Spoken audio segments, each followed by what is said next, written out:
대중적인 언어로 부처님 말씀을 전하는 목경찬입니다.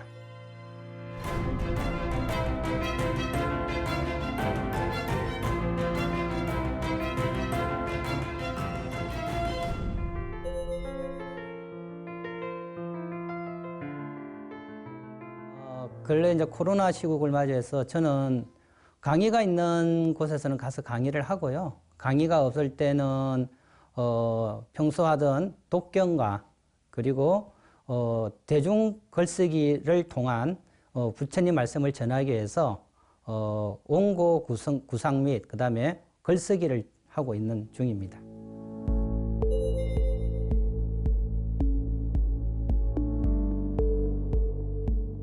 작년 말에 우리 사찰에서 많이 읽는 독송하고 있는 천수경과 관련된 대중적인 글쓰기로 출판을 했습니다. 그리고 기본적으로 천수경은 사찰 의식 때 많이 쓸 뿐만 아니라 우리 신도분들이 일상생활에서도 기도 수행으로 독송하고 있기 때문에 그 독송과 더불어 거기에 있는 담긴 뜻이 어떤 내용인가를 좀 쉬운 언어로 그리고 대중들이 이해하기 쉽게 최대한 그렇게 글을 쓰려고 노력을 했습니다. 그러한 결과물로 도표로 읽는 천수기라는 책을 출판하게 되었습니다.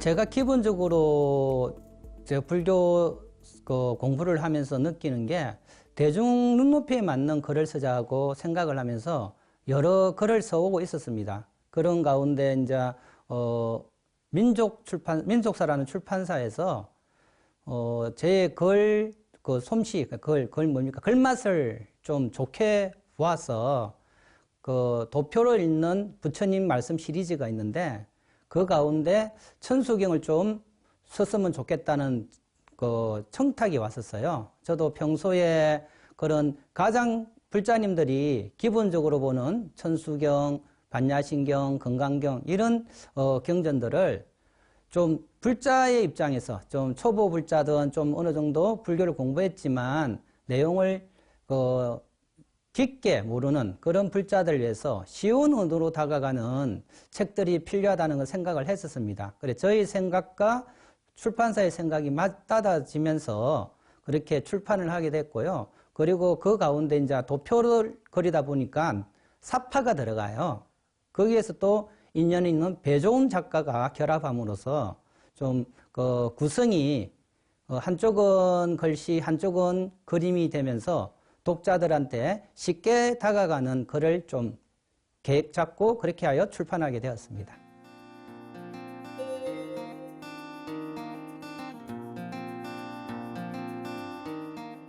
옛날부터 경전을 설명할 때는 그 경전 이름을 어떻게 이해하느냐가 가장 앞으로 그 경전 말씀을 이해하는 데 중요한 핵심이었거든요. 마찬가지로 지금 제가 도표로 있는 천수경을 이해한다고 할 때 가장 처음에 여러분과 공유하고 싶은 것은 천수천왕 관세음보살에 대한 그 말을 잠깐 풀이해보고자 합니다. 그래서 기본적으로 우리 부처님을 양족존이라 그래요. 양족존이라는 것은 두 가지 양자에 갖출족자의 어른존자, 두 가지를 갖추신 어른이라는 뜻이거든요. 그 두 가지가 뭔가 하면 지혜와 자비, 지혜와 방편, 지혜와 복덕입니다. 그러니까 지혜는 깨달음의 위치라 그러면 방편과 자비와 그 다음에 복덕은 중생에게 다가오고자 하는 그런 부처님의 마음을 나타낸다고 봅니다. 그와 마찬가지로 천수천왕 관세음보살에서 천수는 자비, 방편, 그 다음에 왜 해당된다 그러면 천하는 지혜를 말합니다. 다시 말하면 지혜와 자비를 갖추신 관세음보살님이 우리들한테 다가온다는 뜻이고 지혜와 방편을 갖추신 관세음보살이 우리한테 다가온다는 뜻입니다. 눈으로서 천개의 눈으로서 우리 중생들의 여러 가지 모습을 살펴보시고 그리고 천개의 손으로서 그 중생에 맞는 방법에 따라 위치에 따라서 상황에 따라서 우리들한테 다가온다는 말씀이 있듯이 천수천안이란 말은 그런 뜻으로 저는 받아들이고 있고요. 관세음보살이라는 것은 원래 인도 말로는 아발로키테스바라인데 그것을 어떻게 해석하느냐에 따라서 관세음보살, 관자재보살이라고 나누어 해석을 합니다. 일단 관세음보살이라는 것은 세상의 소리를 살핀다는 뜻입니다. 천수천안에서 느꼈다시피 세상의 소리를 살핌으로써 지혜로서 살핌으로써 그 중생들한테 다가갈 수 있고 그것도 살핌이 자제하기 때문에 관자재, 그래서 천수천안 관자재 보살에 대한 경전인 천수경은 바로 관세음보살님의 가피를 중생들의 이해와 요구에 따라서 다양한 모습으로 다가온다는 그런 말씀이 담긴 경전이라고 볼 수 있습니다.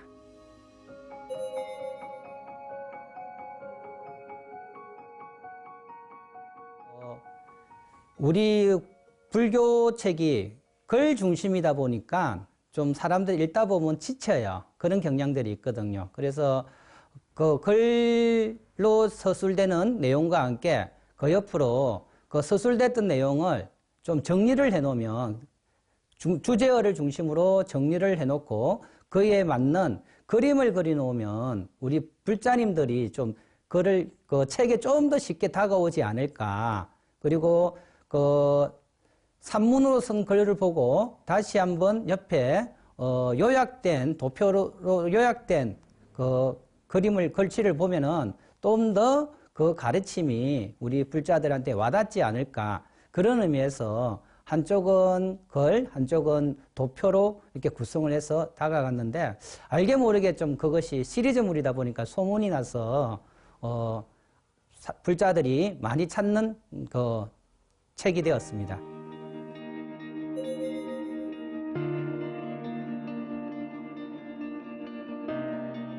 인연이라는 것은 제가 불교하게 된 인연, 불연은 여러 가지가 모여서 된 것 같아요. 저는 고등학교 다닐 때부터 의사 쪽을 하고 싶었고요. 그런 가운데 제가 고등학교 다닐 때는 생명공학이 굉장히 부각이 됐습니다. 그래서 생명공학을 통해서 그 난치병, 암이나 고칠 수 없는 병으로 고생하는 분들을 위해서 세균학을 전공할까 싶어서 그렇게 유전공학과 관련된 과를 갔다가요. 그 속에서 이제 부모님이 어머님이 일찍 돌아가시고, 그 다음에 또 그 당시 제가 학교 다닐 때 시대적인 상황이 우리나라 시대적인 상황이 그렇게 좋지는 않고 그 속에서 방황을 하다가, 불교 동아리 속에서 마음의 안정을 찾게 되었죠. 물론 그 불교 동아리의 마음의 안정을 찾은 것은 모태신앙이 근거가 돼서 그런 거고요. 고등학교 때 부산 해동고등학교를 출신인데요. 종립학교였습니다. 그런 것들이 쌓여서 결국은 학부를 졸업하고 대학원을 진학할 때 불교를 좀 더 본격적으로 공부하고 싶어서 동대 불교학과에 들어오게 됐죠. 제 전공이 유식인데요. 유식을 선택했던 이유도 일체유심조라는 말에서 마음이라 뭘까? 보통 일체유심조를 마음먹기 나름이라고 하는데 아무리 봐도 마음먹은 대로 되지 않는다는 그 사고가 계속 맴돌았습니다. 그렇다 그러면 불교에서 말하는 마음이란 뭘까라는 그런 궁금증에서 불교학과를 들어왔을 때 선택을 유식으로 전공을 하게 되었고, 그런 공부를 하다가 학적인 측면만 매몰돼서는 제가 부처님 가르침, 부처님의 은혜를 제대로 보답하지 못한다는 생각이 들어서 대중과 호흡하는 그쪽으로 방향을 전환하여 지금 대중적인 글쓰기를 통해서 책을 내기도 하고 여러 사찰 불교 대학에서 부처님 인연을 나누고 있습니다.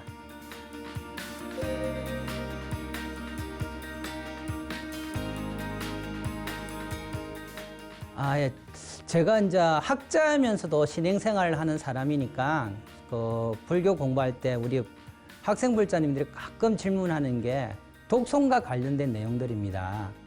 독송을 할 때 뜻을 알고 읽어야 됩니까? 그냥 읽어야 됩니까? 하는 질문을 하고요. 또 이번에 도표로 읽는 천수경에서도 그런 내용을 언급했지만 저희 입장은 독송을 할 때는 글자와 하나가 된다는 마음으로 몰입해서 읽는 게 좋지 않을까. 사실 몰입이란 게 쉽지 않습니다. 이번 독송을 하는데 생각은 딴 데 가기가 일수거든요. 그래서는 독송할 때는 글자와 내가 하나가 된다는 의미로 독송을 하시고요. 저는 기본적으로 모든 수행은 생각 내려놓기입니다. 그래서 독송하는 동안 경전과 내가 하나가 된 마음으로 독송을 하시면 그것이 입에 붙고 마음에 붙어서 나중에 뭐 스님이나 여러 스승을 만났을 때 더욱더 부처님 가르침이 다가올 수 있습니다. 그래서 저는 기본적으로 독송할 때는 글자와 하나가 되고 공부를 할 때는 하나하나 따져서 했으면 좋겠다는 말씀을 드리고요. 또 하나는 제가 늘 강조하는 것 중에 하나가 교학은 신행의 나침판입니다.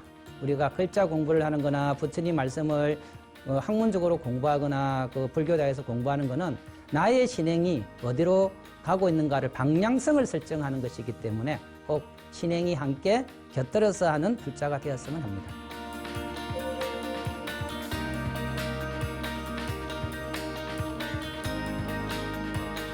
제가 수업 시간에 사람들, 특히 불교 문화를 할 때 우리 불자님들과 함께 공부를 할 때 늘 이 말 전제로 두고 둡니다. 불교 문화, 특히 문화라고 하면 많은 분들이 알고 있는 아는 만큼 보인다는 그런 말이 있습니다. 그래서 아는 만큼 보인다는 말은 긍정적인 측면도 있고 부정적인 측면이 있습니다. 그래서 일단 아는 만큼 보인다는 말은 어디서 나왔는가 하면은 원래 그 전체 문장을 그분이 번역했을 때 뭐라고 번역을 하시는가 하면은 사랑하면 알게 되고 알게 되면 보이나니 그때 본 것은 처음 본 것과 다르리라. 다시 말씀드리면 사랑을 하고 난 다음에 본 것과 사랑하기 전에 본 것은 다르다는 겁니다. 그래서 그 문장에서 아는 만큼 보인다를 가지고 왔었어요. 왜냐 우리 문화를 워낙 모르기 때문에 제대로 보지 않는다는 그런 염려, 자비심, 노파심으로 아는 만큼 보인다라고 가져오셨는데요. 그 아는 만큼 보인다는 말이 한편으로는 부정적인 측면은 뭔가 하면은 꼭 알아야 된다는 강박관념을 줄 수 있고요. 또 아는 사람만이 말을 해라는 그런 또 하나의 치우친 생각을 줄 수 있고요. 근데 생각이라는 것은 어느 누구나 할 수 있고 말할 수 있는 그런 문화가 돼야 되거든요. 또 하나는 가장 부정적인 것은 아는 만큼 보인다는 말은 아는 것만 본다는 의미도 있을 수 있습니다. 그래서 가령 제가 사찰을 갈 때, 불교 문화를 강의할 때 어느 사찰에 뭐가 있습니다 그러면 불자님들이 그곳에 가서 제가 말한 것만 봐요. 그것도 저희 시각에서. 그러면 불교 문화가 학대화되지 않거든요. 그런 측면에서 부정적인 의미라고 말씀을 드렸고요. 긍정적인 측면에서는 우리가 경전을 볼 때 저는 늘 강조하는 게 텍스트를 통해서 경전을 통해서 아는 게 아니고요. 알아야 경전을 봅니다. 아까 말하고 약간 모순이 될 수 있는데요. 왜냐하면 내가 지금 알고 있는 지식이 다가 아닐 수도 있지만 그리고 나의 생각이 넓어지면 넓어질수록 경전에 담긴 뜻이 다양하게 보일 수 있다는 겁니다. 그렇기 때문에 한 번 본 경전을 덮어둘 것이 아니라 또 다른 시각에서 경전을 보면 처음에는 몰랐던 내용들이 다가올 수 있다는 거죠. 그래서 다양한 시각에서 경전을 본다는 입장에서 텍스트를 통해서 경전을 통해서 아는 것이 아는 것도 있겠죠. 그렇지만 알아야 경전을 본다는 측면에서 다양한 사고를 통해서 다양한 각도에서 경전을 본다 그러면 부처님의 가르침이 좀 더 쉽게 다가오지 않을까 그런 생각을 합니다. 그래서 아는 만큼 보인다는 그 말씀에는 부정적인 측면과 긍정적인 측면이 있다는 것을 명심하시면서 신행생활을 하면 어떨까 그런 생각을 합니다.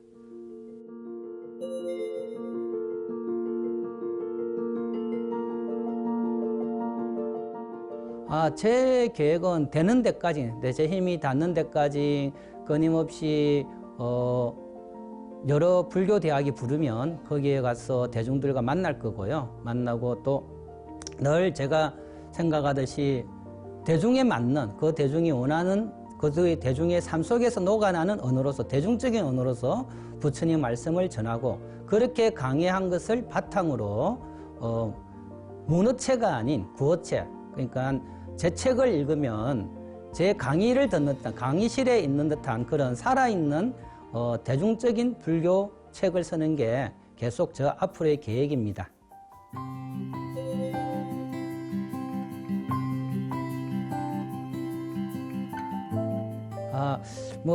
지금은 제가 늘 그 마음으로 새기고 있는 경전구절은 암경에 넣는 연기를 보는 자 법을 보고 법을 보는 자 연기를 본다는 그 말씀입니다. 그 말씀을 선택한 이유는 불교권에서 부처님의 가르침이 대표적인 걸 연기법이라고 그러면서 각각의 나름대로 연기법을 말씀을 하시는데 저 또한 수업 시간에 연기법을 말씀을 드리고 있는데요.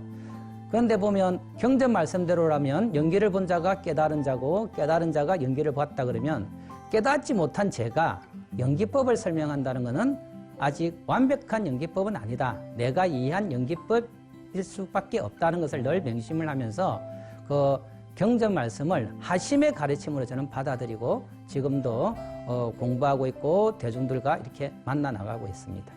그래서 아까 말씀드린 연기를 보는 자 법을 보고 법을 보는 자 연기를 본다. 그 말씀을 계속 마음에 새기고 있습니다.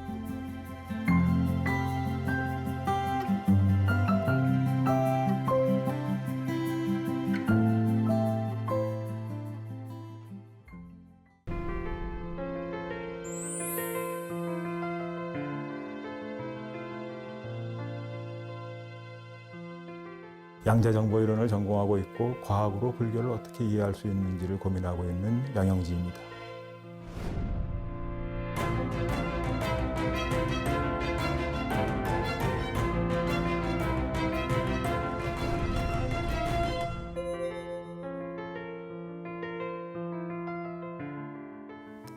평소하고 크게 다를 거는 없습니다. 다만 이제 사람들을 만나는 횟수가 좀 줄어들고 그러는데 코로나라고 하는 거를 생각해 본다는 게 우리는 이제 생명체라든가 모든 존재가 변화한다. 코로나도 사실 갑자기 생긴 거고요.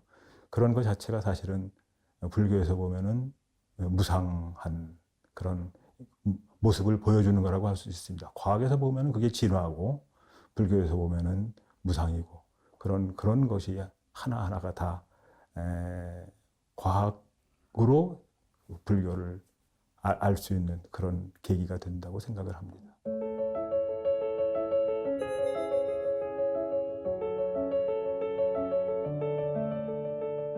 양자라고 하는 게 이제 그 우리말로 번역을 하면 알갱이 혹은 작은 입자 그렇게 생각을 할 수 있을 겁니다. 우리가 바닷가에 가서 먼 데서 모래사장을 보면은 모래가 평평한 게 있는 것 같지만 자세히 보면은 거기 하나하나의 알갱이로 되어 있는 것처럼 이렇게 지금 햇빛이 들어오고 있는 이 광산도 전부 다 알갱이다라고 하는 데서부터 양자역학이 시작이 됩니다. 근데 그렇게 이제 작은 것들을 보게 되면은 우리가 일상적인 생활에서는 거의 느끼지 못하는 그런 것들이 아주 중요하게 부각이 될 수가 있죠. 이제 그래서 양자역학이라고 하는 것이 이제 물리학의 한 영역이긴 합니다만은 어떻게 우리가 세상을 보아야 하는가 하는 새로운 시각을 우리한테 제공해 줄 수 있는 그런 점이 있는. 그래서 그 현대물리학의 다른 점도 사실 마찬가지입니다. 상대성 이론도 그렇고 정보 이론도 그렇고 그것들이 우리가 미처 일상생활에서는 그게 파악하지 못하고 하는 그런 면들을 우리가 되돌아볼 수 있게 하는 그런 계기가 있는데 그 중에서도 양자역학은 도대체 세상이 뭐냐? 불교에서 말하면 세간이죠. 세간이라는 게 뭐냐? 우리가 보는 게 뭐냐라고 하는 것에 대해서 근본적으로 반성을 하게 해줄 수 있는 그런 좋은 그 소재 내지는 재료가 될 수 있다고 생각을 합니다.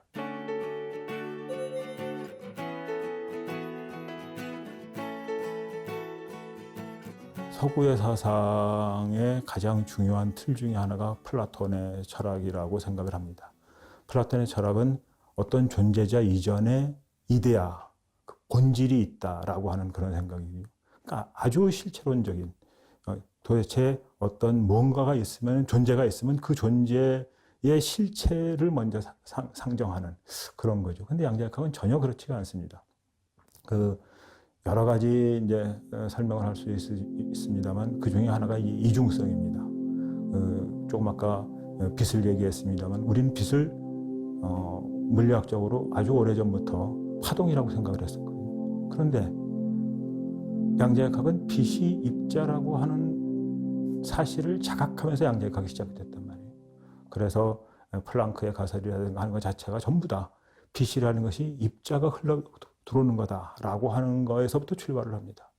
그런데 빛이 입자라고 하는 것을 자각했다 하더라도 그 이전에 우리가 실험을 했던 빛이 파동이었다고 하는 그 많은 것, 그리고 그 실험은 지금 해도 또 역시 파동으로 나옵니다. 그러면은 우리는 빛이라고 하는 그 존재가 입자인가 파동인가라고 하는 그 지점에 딱 맞닥뜨리게 되거든요. 이거는 그 실체론적인 사고로서는 도저히 이해할 수가 없는 겁니다. 하나의 존재자가 있는데 그 존재자가 어떤 때는 입자로 나타나고 어떤 때는 파동으로 나타난단 말이에요. 어떤 때는 양자로 나타나고 어떤 때는 파동으로 나타나는. 도대체 그런 것이 어떻게 가능할 수 있느냐. 이게 이제 그 기존의 철학으로서는 이해할 수가 없는 부분이었죠. 어떻게 하나의 존재자가 두 가지 면을 같이 가질 수 있느냐. 그런데 이거는 그러니까 양자역학이 나오기 전에는 상상할 수 없는 그런 거였습니다. 그래서 양자역학을 만든 닐스 보어는 이중성이라고 하는 걸로 표현을 했죠. 닐스 보어가 이제 이런 이중성을 이라고 하는 개념을 도입한 거는 중국의 음양론의 영향을 받아서 이제 물론 그랬습니다. 그런데 그러면은 불교적인 관점에서 보면은 빛은 입자인가 파동인가라고 하는 거죠. 거기서 서구 철학으로서는 감당하기 어려운 문제에 봉착할 수밖에 없습니다. 근데 사실 가만히 생각해 보면 우리도 그래요. 이것이 저의 모습이고 그렇지만 제 모습이 이것만은 아닙니다. 이렇게 돌리면은 옆모습이 나타나는 거고 뒷모습이 나타날 수 있고. 그러니까 어떤 존재든지 어떤 각도에서 보느냐에 따라서 그 존재의 모습이 달리 나타나는 거거든요. 이제 근원적으로 물어볼 수 있어요. 저를 보면서 이게 내 모습이냐, 이 옆의 모습이 내 모습이냐, 이 뒤가 내 모습이냐. 하나의 그 빛을 보면서 그것이 어떤 때는 입자로 나타났다고 어떤 때는 파동으로 나타나는데 그건 사실 빛만 그런 게 아니라 전자도 그렇습니다. 그럼 빛이 입자입니까 파동입니까? 그게 아니에요. 입자도 파동도 빛은 입자였던 적도 없고 파동이었던 적도 없습니다. 다만 우리가 빛이라는 걸 보면서 거기에 입자라든가 파동이라고 하는 개념을 빛에다 부여한 거예요. 그러니까 불교적으로 보면 그걸 부처님은 근본 불교에서는 명색이라고 하셨습니다. 이름과 형색을 개념으로 만들어서 어떤 대상에다 부여하는 거예요. 우리는 그 부여한 그 개념을 가지고 세상을 바라보는 거죠. 그러니까 양자역학에 나오면서 아주 조그만 존재자라고 하는 것도 우리의 개념으로 그거를 보았구나라고 하는 거를 자각하게 된 거죠. 그걸 이제 반성하게 된 겁니다. 그러니까 그런 면에서 보면은 파동이라든가 입자라든가 하는 것은 우리가 만드는 개념이고 우리가 만드는 틀입니다. 그 틀로 세상을 볼 수밖에 없는 거지만 그 틀에 의해서 만들어진 명색, 그렇게 붙여진 그것이 빛이죠. 빛이고 전자고 하는 모든 양자역학에서 다루는 대상들. 그거는 사실은 그러니까 지금 딱 제대로 얘기하면 빛은 파동이었던 적도 없고 입자였던 적도 없고 우리가 파동이나 입자라든가 하는 개념으로 그런 기본적인 물체들을 규정하고 그것으로 세상을 바라보고 했던 것이라고 생각할 수 있을 것 같습니다.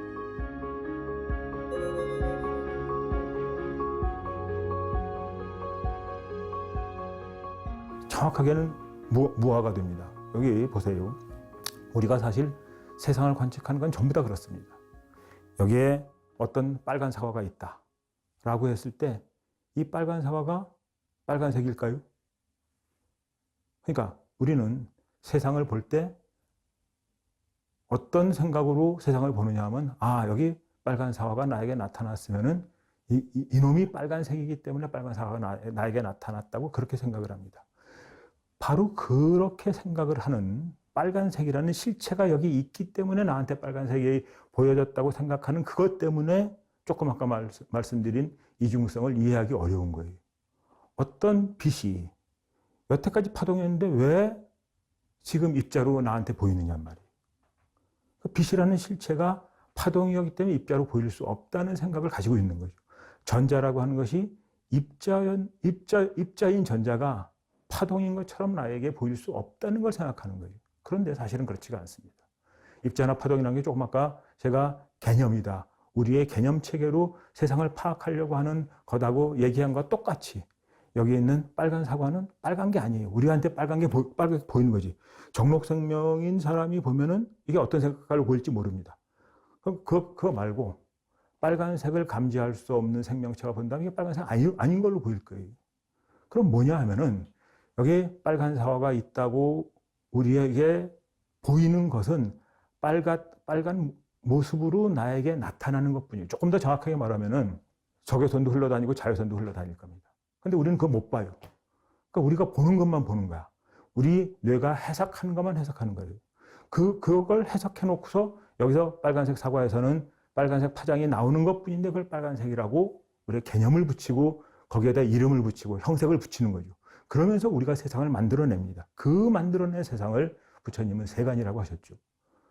그러니까 화엄경에서 만약 누군가가 마음이 굴러가서 세간을 만든다는 걸 안다면 이 사람은 부처님의 진실한 뜻을 이해한다고 그렇게 얘기한 게 이제 그 뜻입니다. 그러니까 내 마음이 세상을 보면서 나에게 나타나는 걸로 세상을 내 마음이 그리는 거예요.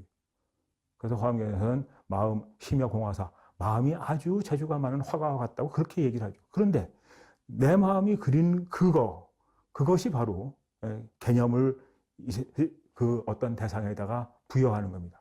그래서 내 마음이 그린 그거는 어떤 상황에서는 파동으로 나타나고 어떤 상황에서는 입자로 나타나고 그러니까 그건 입자였던 적도 없고 파동이었던 적도 없고 상황에 따라서 어떤 연기적인 관계가 성립하느냐에 따라서 나에게 입자로 나타나고 파동으로 나타나는 것. 그게 바로 무아입니다.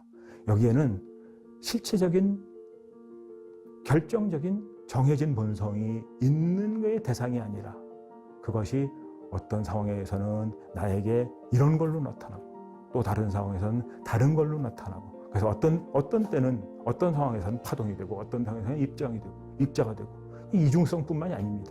그래서 이 세상은 그렇게 연기적인 관계에서 나에게 나타나는 그거기 때문에 대상도 나도 다 무아일 수밖에 없는 그런 존재라고 하는 거 그게 무아죠. 그렇기 때문에 유식에서는 일수사견이라고 하잖아요. 하나의 물을 보는데 그 물고기는 물을 자기네가 사는 집이라고 본답니다. 인간은 마시는 물이라고 보고 천상에 있는 존재는 아름다운 보석이라고 보고 또 그 다음에 아귀는 고름이라고 보고 하나의 존재는 그 존재 자체의 어떤 특성에 있어서 나타나는 게 세계가 아니에요.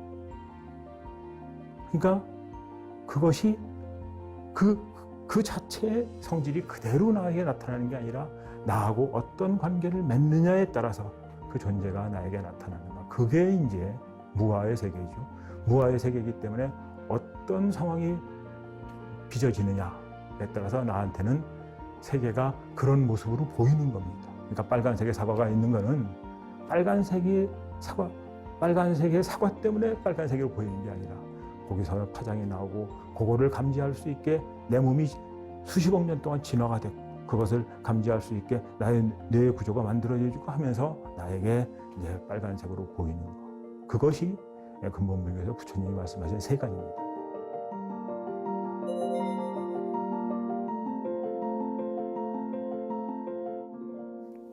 물리학 공부를 하다 보니까 야 이거 옛날에 불교에서 하던 얘기 본 거하고 비슷하다라는 거에서부터 이제 시작이 된 거죠. 근데 이제 제대로 세상을 본다면은 불교적인 생각으로 갈 수밖에 없다고 저는 생각을 합니다. 왜냐하면은 세상이 원래 그러니까. 그러니까 과학하고 불교가 비슷한 게 뭐냐 하면은 어떤 미리 원칙을 정해놓고 세상을 바라보려고 하는 거 아니에요. 나 자신을 본다든가 세상을 관찰을 한다든가 하는 점에서 과학과 불교는 거의 같아요. 그래서 세상을 제대로 보자라고 하는 거죠. 제대로 보면은 제대로 보지 않았을 때하고 완전히 다르게 보입니다. 제대로 보지 않았을 때 얘가 고래를 보고서 물고기라고 하는 거예요. 고래 물고기랑 비슷하잖아요. 물고기랑 같이 살고. 근데 제대로 고래를 보면은 이놈이 새끼를 낳고 젖을 먹인단 말이에요. 포유류란 말이에요. 물고기가 아니라. 그래서 그 과학도 마찬가지입니다. 제대로 자연 세계를 우리가 본다고 하면은 실체론적으로 생각한다고 하는 것은 있을 수가 없죠. 그 실체론적인 생각을 특히 부정하게 된 게 이제 현대 물리학에서의 상대론이나 양자역학이 될 겁니다. 그래서 화엄의 3조 법정 스님은 탁사현법 평해문이라고 하셨어요. 10표문에 하나가 그건데 사물에 의탁해서 진리인 법이 그냥 드러나는 그런 상황이 사실은 세계를 제대로 보면, 과학을 제대로 보면은 그럴 수밖에 없는 거가 아닌가라고 저는 생각을 합니다.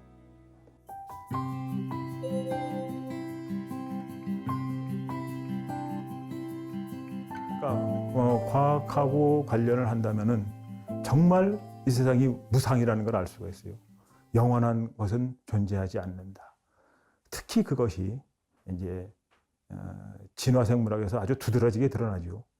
생명체의 생명 현상을 본다고 하면은 과거의 생명체가 지금의 생명체하고는 분명히 다르단 말이에요. 그렇지만 유전이라고 하는 기전을 통해서 그 부모의 그런 어떤 형질이 후대로 이어집니다. 이어지면서 변화하는 거. 그러니까 불일불이한 거고 불상부단한 그런 과정이 바로 이제 생명 진화의 과정이에요. 근데 여기서 굉장히 중요한 메시지를 우리가 얻을 수 있는 것 중에 하나가 지구라고 하는 것과 생명 사이의 관계입니다.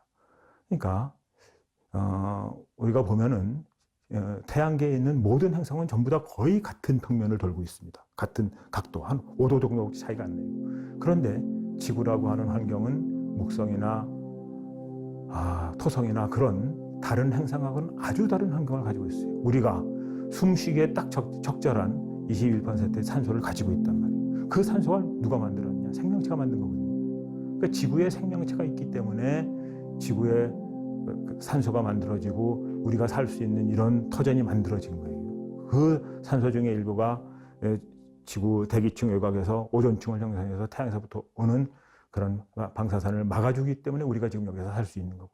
그런데 그 산소는 바로 생명체가 수십억 년 동안 만들어낸 겁니다. 이게 무아예요. 무아라고 해서 아무것도 아니구나, 그게 아니라 생명체가 그렇게 오랜 기간 동안 소중하게 만들어낸 산소가 있기 때문에 지금 지상에서 우리가 살 수 있는 요거. 이 무아라고 하는 거는 그래서 아무것도 없고 내가 할 일이 없고 뭐 그런 게 아니라 오히려 지금의 상황을 만들어서 미래를 우리가 창조할 수 있는 거.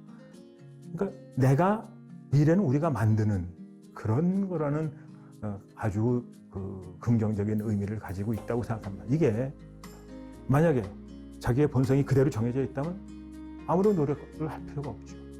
그런데 무아이기 때문에 오히려 내가 노력을 함으로써 세상을 바꿀 수가 있다. 이게 생명의 역사가 그런 거였어요. 생명이 수십억 년 동안 산소를 만들어내면서 지금의 생명이 살 수 있는 지구 환경을 만들어낸 것처럼 우리의 미래는 우리가 스스로 만들 수 있는 거다. 무아가 주는 강력한 메시지가 저는 그거라고 생각합니다. 그래서 이게 실존주의에서 비슷한 얘기를 해요. 실존이 본질에 앞서는 거예요. 앞선다고 얘기를 하죠. 나의 본질이 이미 정해져 있는 게 아니라 내가 지금 어떻게 생활하느냐, 무엇을 하느냐에 따라서 나의 본질이 만들어지는 거. 지금의 그 존재함이 나의 본질을 만들어내 나가는 그것이 바로 불교의 무아 사상이 주는 교훈이라고 생각할 수 있을 것 같습니다.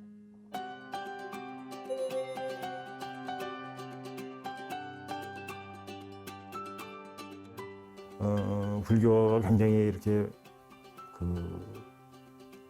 어떤 데 가서 오면 이렇고 저런 데 보면 저렇고 다르잖아요. 근데 거기에 전체적인 하나의 틀이 저는 있다고 생각합니다. 근본 불교에서부터 화엄의 중간 사상을 거쳐서 화엄에 이르기까지 그 전체적인 맥락 그거를 이해하는 연구를 하면서 과학을 통해서 그것을 어떻게 잘 이해할 수 있는지 하는 것에 대한 연구를 하려고 하고 있습니다.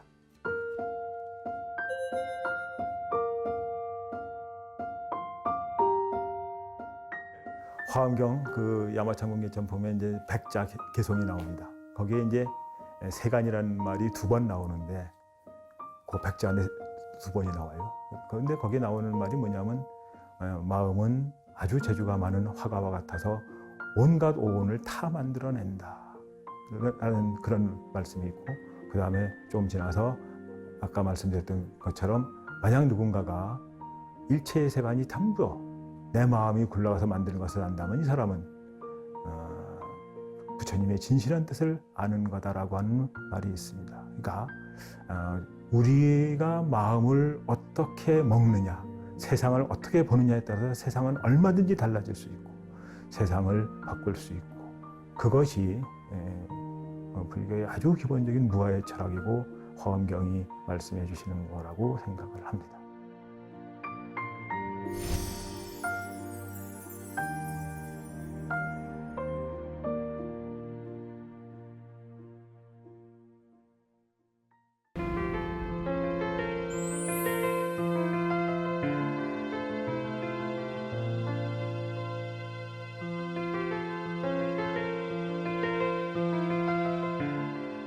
훌륭하고 완벽한 정신치료인 불교 정신치료를 하는 정신과 의사 전현수입니다.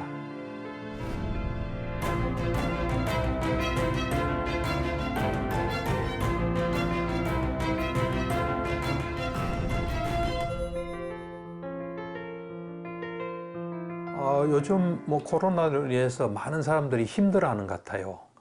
코로나 있기 전에는 좀 답답하고 힘든 것을 사람들도 만나서 풀고 여행도 해서 활력을 얻기도 했는데, 그런 것들이 막히니까 사람들이 굉장히 힘들어하는 것 같아요. 그런 것들을 이제 진료실에서도 느낄 수가 있어요. 그래서 이제 그 사람들한테 좀 도움이 되는 이야기를 해주려고 노력하고 있고요. 저 개인도 코로나가 처음 발생한 2020년 2월 그때부터 코로나가 어떤 건지, 또 내가 어떻게 해야지 이 코로나 시대를 잘 이겨나갈 수 있을지 그걸 잘 보고 나름대로는 좀 어렵지 않게 지내려고 노력하고 있고요. 코로나가 되다 보니까 비대면 회의나 또 비대면 강의가 많아졌습니다. 그래서 저도 비대면을 통해서 강의도 하고 학술대회도 하고 그러고 있습니다.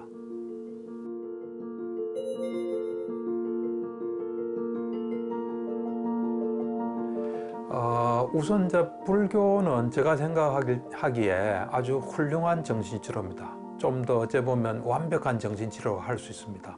이제 그렇게 말할 수 있는 배경에는 정신치료가 과연 어떤 건지 하는 것을 이제 보면 알 수 있는데, 이 기존에 많은 정신치료의 종류들이 있습니다.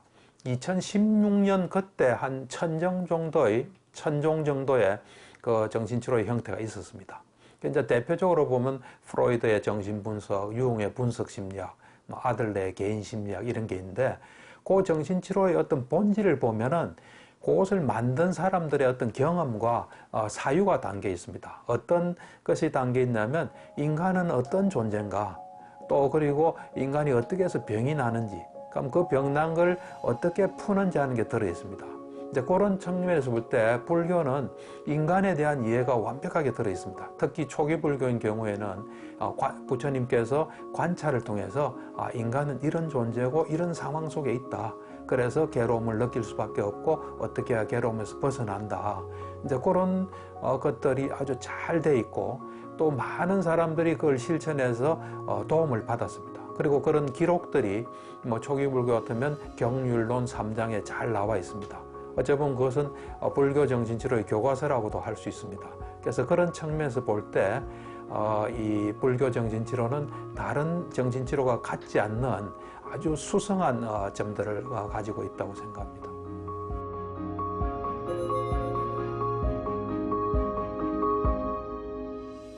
이 모든 정신치료에는 다 병인론이 있습니다. 무엇이 병을 만드나.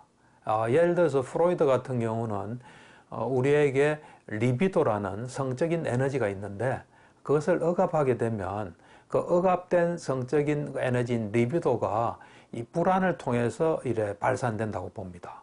그래서 그런 식으로 병인론을 가지고 있습니다. 근데 제가 이제 불교 정신치료를 오래 하다 보니까 우리는 순간순간 마음이 있습니다. 마음이 일어나는데 그 마음은 두 가지가 있습니다. 하나는 유익한 마음이고 하나는 해로운 마음인데 유익한 마음이 일어나게 되면 우리에게 좋은 영향이 옵니다. 좋은 영향이란 우선은 이 마음은 또 물질을 만들어냅니다. 그래서 물질적인 영향을 주고 그 마음 자체가 또 하나의 우리가 순간의 정신이 됩니다. 그리고 그것은 또 어떤 결과를 만들어냅니다. 그래서 이제 그런 이 건전한 정신이 축적이 되면 우리는 건강하고 행복하고 편안하게 살 수 있습니다.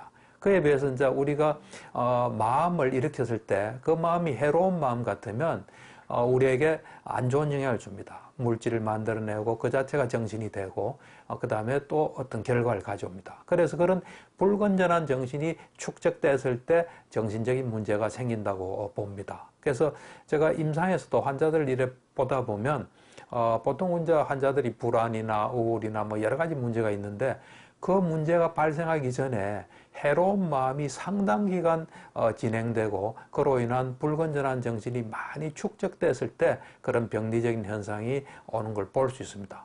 그래서 이제 그런 측면에서 치료라는 것은 유익한 마음을 많이 일으키는 것이 치료라고 볼 수 있습니다.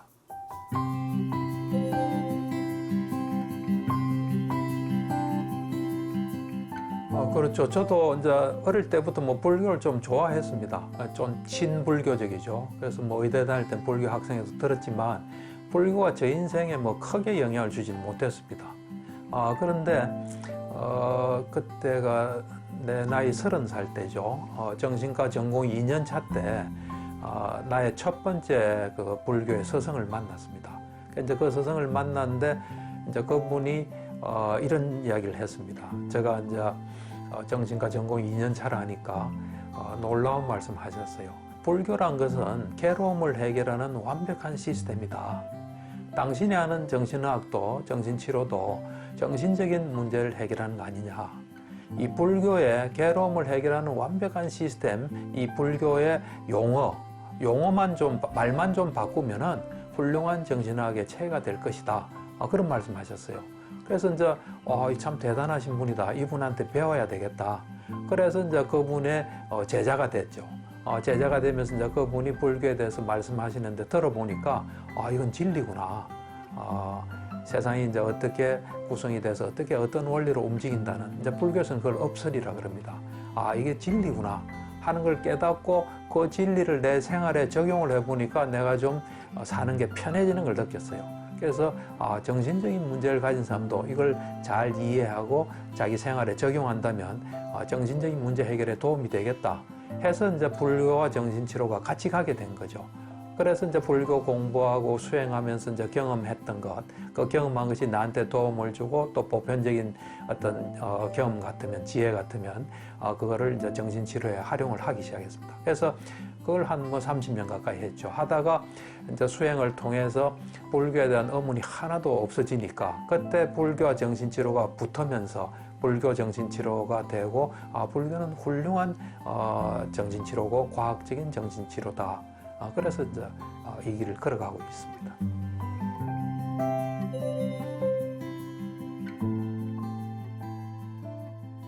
그러니까 이제 제가 볼 때는 뭐 종교를 떠나서 이 사람들은 이 세상에 태어나면 괴로움을 피하기가 어렵습니다. 우리가 처한 어떤 그 상황이 그렇습니다.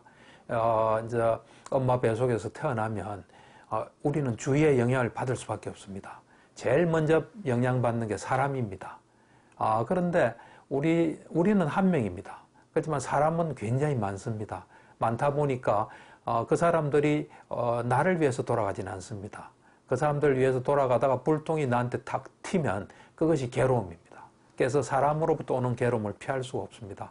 그 다음 사람 아닌 또 다른 것들의 영향을 받죠. 눈에 안 보이지만 아메바 바이러스 그것들도 우리에게 영향을 주고 우리 지금은 이제 바이러스의 영향으로 이래 코로나 시대를 살고 있고 그 다음 이제 자연 어떤 조건 기후라든지 이런 것에 영향을 받을 수밖에 없습니다. 그래서 그거는 피할 수가 없습니다. 근데 그것에 대해서 우리가 괴로움을 좀 안 받으려고 이래 몸과 마음을 막 써도 우리 몸과 마음 한계가 있고 또 본질적으로 보면 우리 말을 듣지 않습니다. 그래서 이 상황, 이 난처한 이 상황에서 엄청나게 이제 올바른 노력을 해야 됩니다. 말하자면 이제 지혜를 닦아야 되는 거죠. 이 상황을 어떻게 해결하나. 그래서 이제 그렇게 엄청나게 노력하다 보면 제가 볼 때는 어떤 상태에 도달하게 되면 그렇게 많은 노력과 지혜를 닦아도 이 신체적인 건 해결하기 어렵습니다. 예를 들면 내 손을 이렇게 탁 부러뜨리면 이거는 안 아플 수가 없습니다. 그렇지만 이게 부러질 때 내 마음은 괴롭지 않을 수 있습니다. 그 경지까지 갈 수가 있습니다. 그런데 그런 올바른 노력을 해야 되는데 사람들은 그런 괴로움에 처하면 자기가 또 문제를 만들어냅니다. 그래서 그 괴로움을 가중시킵니다. 그래서 일단은 내가 만드는 괴로움은 없애는 쪽으로 가야 됩니다. 예를 들어서 누가 나한테 기분 나쁜 말을 했다. 그럼 그건 피할 수 없습니다. 그때 또 집에 가서 막 이래 화내고 또 어떻게 보복할까 하는 건 자기가 만드는 괴로움으로 볼 수 있습니다. 그러면 이런 정말 곤란한 상황에서 그럼 어떻게 지혜를 개발해야 되나 하는 건 두 가지를 생각할 수 있습니다. 하나는 정확히 보는 겁니다. 우리를 둘러싸고 있는 사람이나 자연 조건, 사회 현상에 대해서 정확히 보는 노력과 그 다음 두 번째는 우리에게 도움이 안 되는 생각이라면 스톱하는 노력인데 가급적이면 모든 생각을 다 스톱하는 게 제일 좋습니다. 그거 두 개가 우리가 좀 어렵고 힘들지 않게 살아갈 수 있는 방법인 것 같습니다.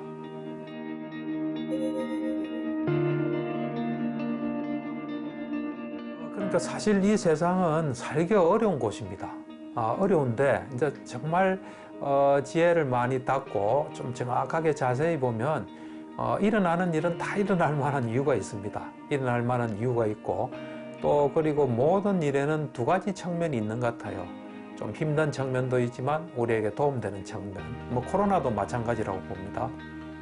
그래서 내가 어떤 일이 일어날 때 이건 너무 힘들다 하지 말고 다른 측면, 나한테 도움되는 측면, 그거를 보는 것도 굉장히 저는 도움이 된다고 생각합니다. 그리고 이제 제가 볼 때는 이 세상에 일어나는 일은 다 일어날 만한 어떤 인과의 법칙에서 일어나게 됩니다.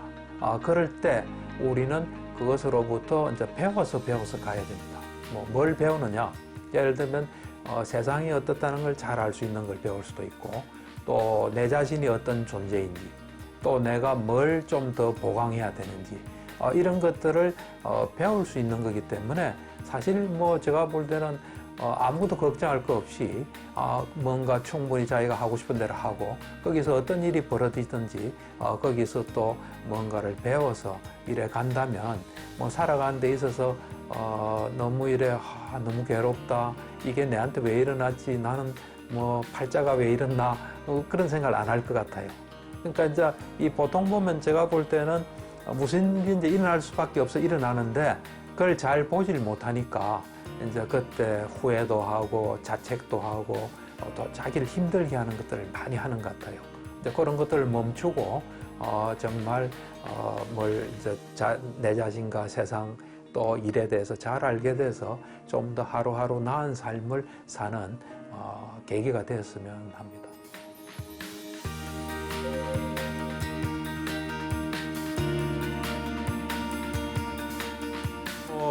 두 가지 계획이 있습니다. 하나는 뭐냐면 이제 부처님이 말씀해 주신 것을 최대한 제가 직접 경험하고 싶은 생각이 있고요. 그러니까 이제 부처님 일단은 말씀을 공부하고 또 그거를 직접 내가 경험하는 수행을 하는 지금까지 수행해서 경험한 것도 있지만 아직도 경험하지 못한 게 있거든요. 이제 그런 것들을 좀 이래 시간이 되는 대로 여건이 허용하는 대로 그걸 좀 경험했으면 하는 게 있고요. 이제 두 번째는 불교 정신 치료를 좀 더 체계화하는 예를 들면 프로이드 같은 경우 자기 그 이론을 체계를 많이 세웠어요. 그렇듯이 이 불교 정신 치료에 대해서도 충분하게 세상 사람들이 불교 정신 치료가 이렇구나, 이거 정말 도움이 되겠구나, 이렇게 하면 되겠구나 하는 그런 그 불교 정신 치료에 대한 체계를 확고하게 세우는 것, 이 두 가지 계획을 가지고 있습니다.